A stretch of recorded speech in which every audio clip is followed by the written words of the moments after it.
ela compreende aquela área que vem desde, não é a zona de expansão como um todo, a obra se desenvolverá desde, se a gente traçar uma linha perpendicular ao mar, passando pela ABB até o Canal de Santa Maria, toda aquela região, Peguaruana, Costa do Sol, Brisa-Mar, enfim, toda aquela região, já existe projeto e já existe compromisso do governo federal em financiar. Tem alguns detalhes aí ainda que precisam ser equacionados para que isso possa vingar.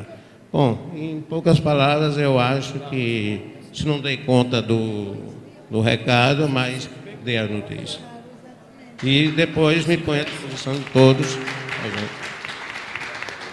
Ao Dr. Juarez Carvalho, pela sua participação. Registramos também a presença da doutora Diana, representando o Ministério Público. E vamos dar início ao nosso debate.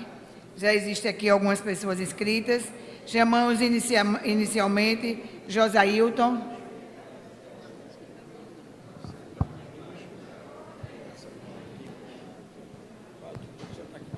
Boa noite, senhores, senhoras, em especial a mesa, né, conduzida e coordenada aí pela vereadora Miriam Ribeiro. Inicialmente eu gostaria de fazer aqui, desculpe-me, mas eu gostaria de fazer aqui 2 protestos, né? Primeiro é que na composição da mesa, a gente lamenta não ter o povo, né? Poderíamos ter aí uma representação de associação de moradores, por exemplo, né? Para tratar desse tema, mas tudo bem. Eu gostaria... Não, eu sei muito bem, vereador, mas o povo que eu estou falando é quem está do lado de cá, não o governo. No caso, o povo, eu estou falando, a Câmara de Vereadores está aí, é o povo. Eu estou falando como apresentadores, né?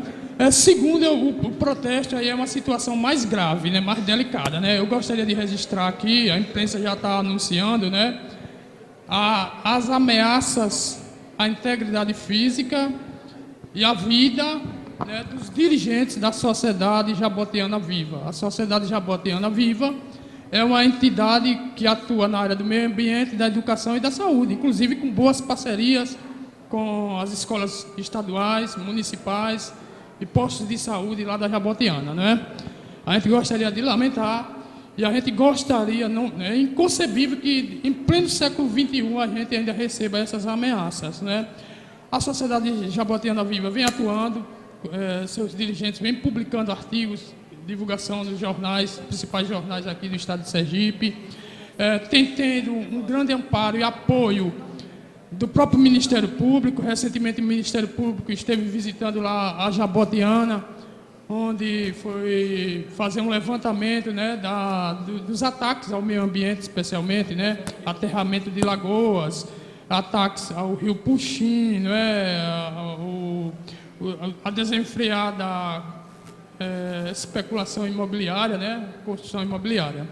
Eu gostaria de pedir o apoio da Câmara de Vereadores, né, no acompanhamento deste problema, e também, secretário Antônio Bittencourt, da própria Secretaria Municipal de Educação. Um dos dirigentes é um professor da Rede Municipal de Educação e da Rede Estadual, que é o professor Antônio Vanderlei de Melo Correia. Certo? Eu gostaria, aqui de público, estar registrando esse fato lamentável, né? Gostaria, então, diretamente ao assunto, fazer aqui, até por curiosidade, eu moro na Jabotiana, especialmente no Santa Lúcia. Tem uma área ali entre a Jabotiana, Luzia e São Conrado, que é uma área verde. Eu não sei, talvez o secretário de Finanças, né, do Cival, possa ajudar também. Eu não sei se essa área é pública ou se é privada. Eu tenho medo até de daqui a pouco já estar sendo ocupada se pertence a alguma construtora. É aquela área ali que começa ali da ponte do Detran e vai até o São Conrado, né? Aquela uma área verde ali. Eu, de repente, enquanto morador, enquanto cidadão, imagino de repente ali ser uma área de proteção, de repente um parque ecológico. É uma área onde tem lagoas, tem que já foi um riacho, hoje é um canal, né, sem nenhuma proteção, sem nenhum amparo, entre o JK, né, ela margeia o JK e vai até o São Conrado, e que tem lagoas naquela área verde, uma imensa área verde, que de um lado ali do distrito industrial já tem alguns equipamentos, né, algumas construções, né, condomínios, né, então toda aquela área é uma sugestão para a gente analisar essa possibilidade, caso seja uma área privada, de repente até a desapropriação. Eu vejo ali como uma possível área de proteção, um possível parque ecológico até, por conta e até uma forma de proteger a fauna e a flora, né? Uma das lagoas, inclusive, já vem sendo aterrada, né? Ali por trás ali do Santa Lúcia, tem uma lagoa ali próxima, né? Que, inclusive, a própria Sociedade Jabotiana Viva vem, inclusive, já denunciando há muito tempo, né? Estes acontecimentos naquela região. Seria essa, na verdade, a minha indagação, de tentar verificar se aquela área é uma área pública ou se privada, e se privada, para que seja analisada uma possível desapropriação.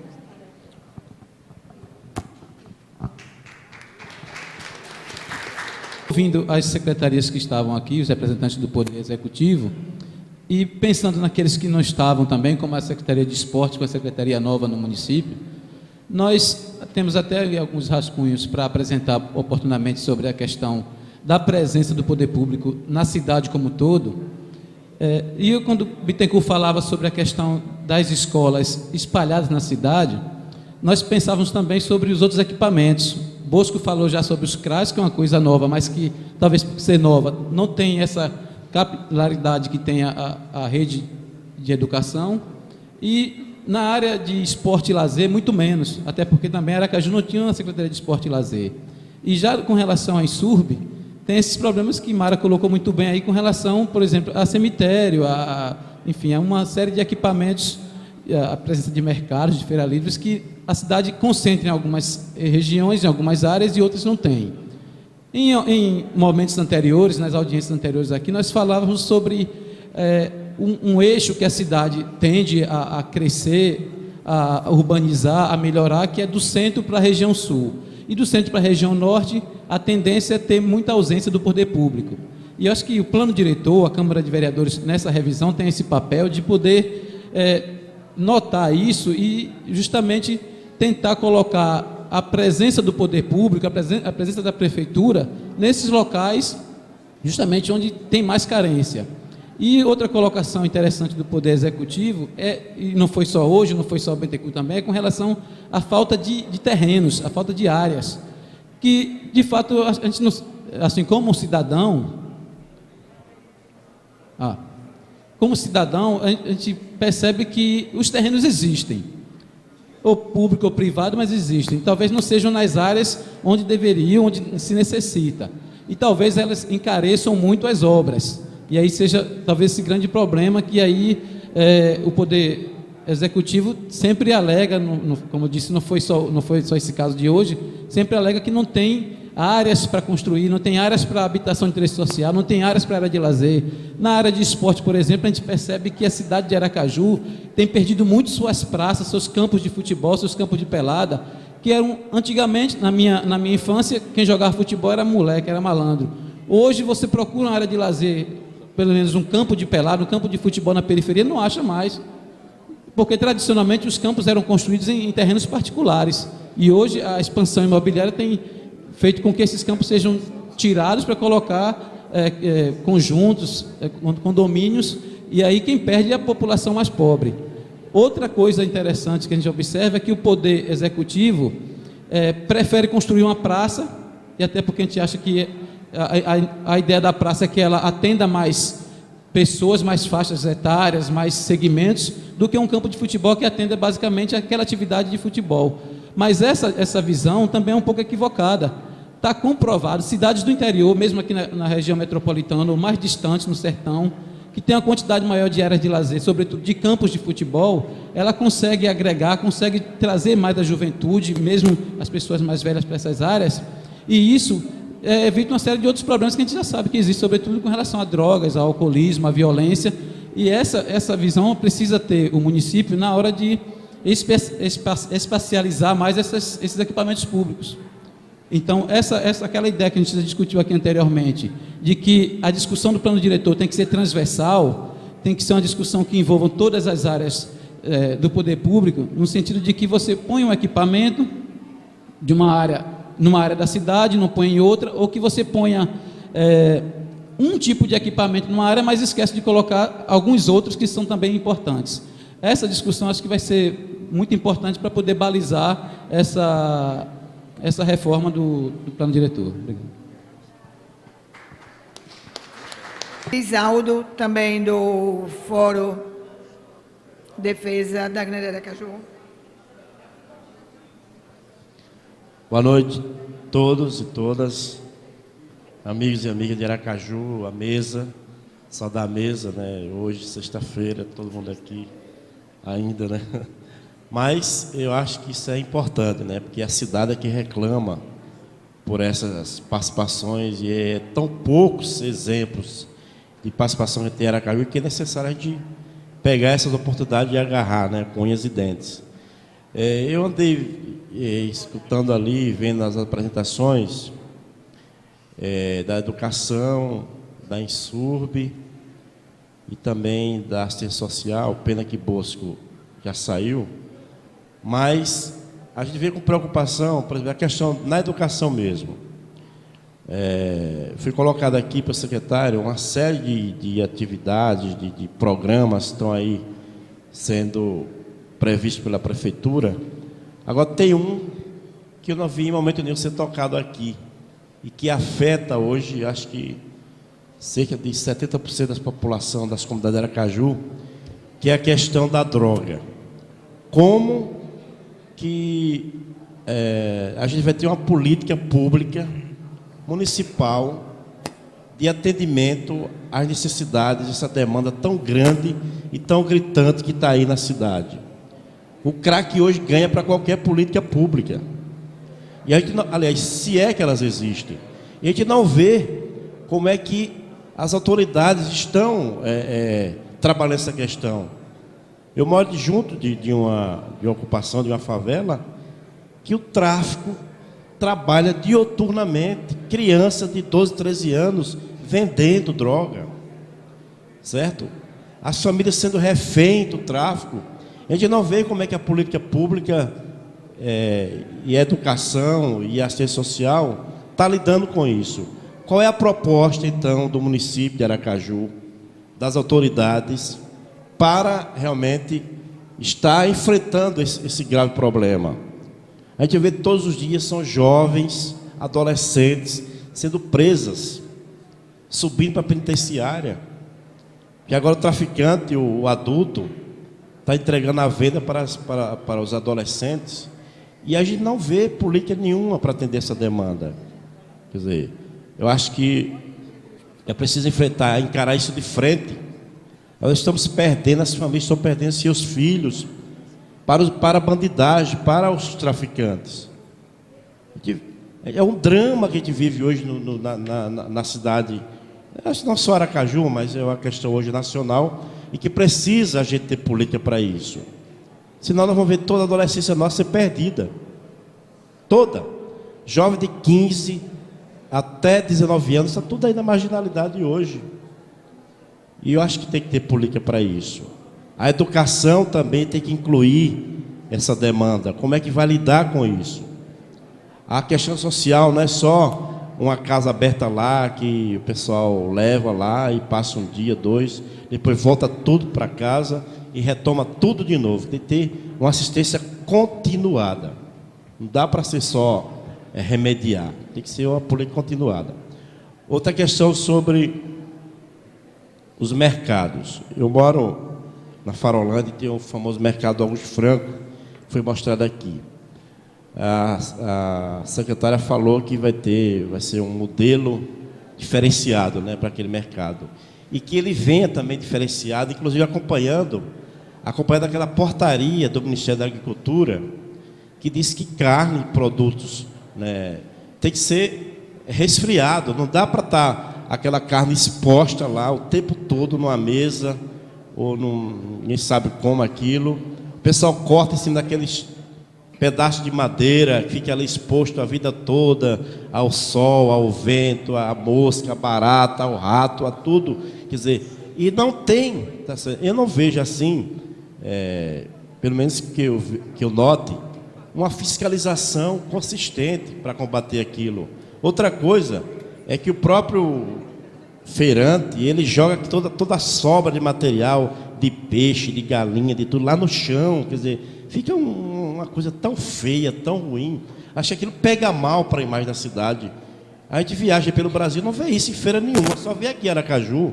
Quer dizer, eu acho que tem uma política também de educação com esses feirantes, com esse pessoal, para que, ou então que a própria Insub se antecipe e coloque lá um vasilhame para ele colocar o material dele, e não fica aquele exposto o tempo todo. Tem dias que... Agora mais não, que a Insub faz na varrição e a lavagem já antecipando. Mas antigamente ficava a feira do domingo para fazer a varrição e a lavagem na segunda ou terça-feira, aquela rua ali do Augusto Franco, na terceira, ficava podre, dava urubu dentro da feira. Quer dizer, então é preciso que a gente esteja vendo essa questão, viu? Está anotando, né? Pois é. Eu acho que outra questão também, que os equipamentos que foi colocado aqui nas praças, faz a praça bonitinha, reformadinha, mas deixa lá abandonada. Com 2, 3 meses está tudo quebrado. Por quê? Porque falta a fiscalização, a vigilância permanente naquela área. Porque sabe que o povo ainda está preparado para lidar com coisas assim, dele mesmo, mas que ele não tem cuidado. Então, lá mesmo naquela Praça da Juventude Augusto Franco, quem entrar nos sanitários de lá, vai ver que está tudo quebrado. Nada funciona mais. E aí que fica vigilante lá, mas não sei, mas fica dormindo lá, não sei o que eles fazem, porque deixam quebrar tudo. Pichações, quer dizer, é um negócio sério. A própria quadra já está toda pichada por dentro. Quer dizer, então tem que haver uma forma de fiscalizar também esses equipamentos, né, que eu acho que é pago pelo nosso dinheiro e que precisa o poder público estar vendo essa questão. Sobre a DESO, apesar do senhor não ser palestrando, mas o que ele colocou foi importante, e eu faço a cobrança aqui para o senhor engenheiro da DESO. A DESO está fazendo uma obra de esgotamento no Augusto Franco. E por aqui que pareça, não sei se já está funcionando, mas algumas áreas, isso pode anotar aí, em frente ao Colégio Ministro Petróleo Portela, no Augusto Franco, na avenida, parece que é H3 o nome da avenida. Está lá, o esgoto já todo estourando, já borbulhando já. Quer dizer, uma coisa nova, não tem, acho que não começou a funcionar, acho que uns 5 meses, e já não está funcionando perfeitamente mais. Então é preciso ver o que foi que aconteceu. A obra continua, agora tem algumas partes que já está começando a ter problema. Então, vê se foi falha na empresa que fez o serviço ou o que é que houve. Tá certo? Mas é isso, eu acho que a gente ficar por aqui. Depois a gente fala mais. Obrigado. Jornalista Ivan Valência saiu. Jornalista Chico Freire. Ele escreveu primeiro. É Ivan, você e Cristiano. 3 minutos, Chico. Boa noite.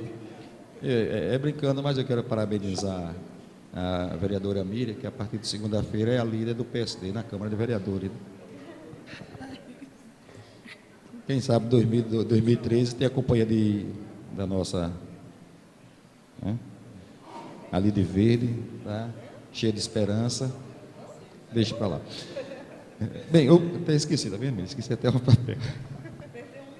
Já perdeu 1 minuto, viu, Chico? Mas hoje vai ser rápido, isso não é polêmica, não. Eu queria ouvir apenas com relação a DESO, porque desde o primeiro governo, desde o governo de Augusto Franco, que se construiu uma adutora de São Francisco. De lá para cá, a gente soube falar em duplicação dessa adutora. Eu não sei o que é que está vendo, porque João Alves duplicou, Albano duplicou, João Alves duplicou, Deda está duplicando. Eu não sei onde é que vai parar, e é uma duplicação que sem a gente está faltando água.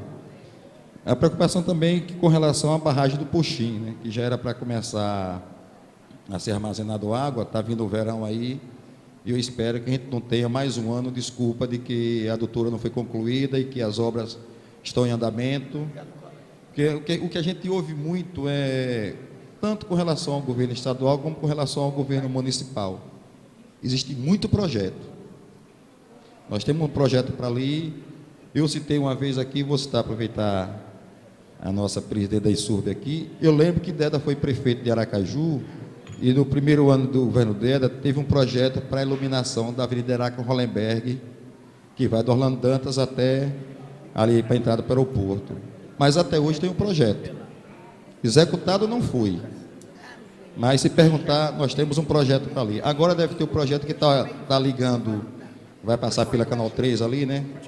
Essa nova avenida que vem aqui, né? Contorno, pega lá. Então já tem um projeto para quando essa avenida for concluída e fazer a iluminação ali da Heráclito Hollenberg. Mas já tem 12 anos que está em projeto. É uma preocupação. Com relação ao mercado, que a senhora falou aí, tem um projeto para a reforma do mercado Augusto Franco, e a senhora se referiu com relação ao bugio, né, que foi construído o mercado, mas que a cultura da Feira Livre acaba indo fora do mercado e o mercado é pouco procurado. Mas eu acho que essa cultura ela pode ser mudada diante da gestão. Então, se você constrói um novo espaço para que ele seja ocupado e as pessoas não procuram ocupar esse espaço, coloca do lado de fora e a gente fecha os olhos, vai continuar colocando a vida toda. Então, eu acho que é mais uma questão de gestão. Se colocou, é para ocupar, não ocupou, não tem o rapa, como a gente chama, não está usando o espaço, está lá dentro, vamos recolher. Acabou. Eu acho que a cultura ela está ligada também à educação. Né? Se tem um espaço para ele ser ocupado, ele não é ocupado, fica do lado de fora, a gente fecha os olhos e deixa para lá, vai sendo ocupado a vida toda do lado de fora. Então, Augusto Franco, se reformar o mercado, né, dar uma nova vida àquele espaço, criar novos espaços e deixar que se coloque do lado de fora, porque tem uma cultura de feira livre, então não adianta reformar. Aí é jogar dinheiro fora, porque ele vai ficar lá, como foi o mercado Albano Franco, né, que se botou carne embaixo e carne em cima. Se vendia carne embaixo e carne em cima. Então, se embaixo eu vendo carne, eu vou fazer o que lá em cima. É tanto que a parte de cima fechou, não sei que destino foi dado, não sei qual destino. Sei que fechou porque você tem embaixo e em cima, não tem para que fazer subir escada. E já que falou do mercado também, como existe um projeto para o mercado Albano Franco, né? Eu espero que dentro desse projeto se busque uma forma menos ruim com relação àquela área de peixe que tem ali no mercado, porque você não consegue andar naquela área, né?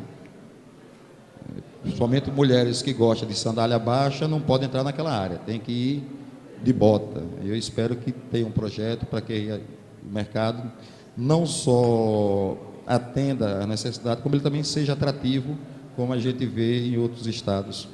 Obrigado. Jornalista Ivan. Gostaria de lamentar, Lucimara, que a Prefeitura tenha decidido por essa...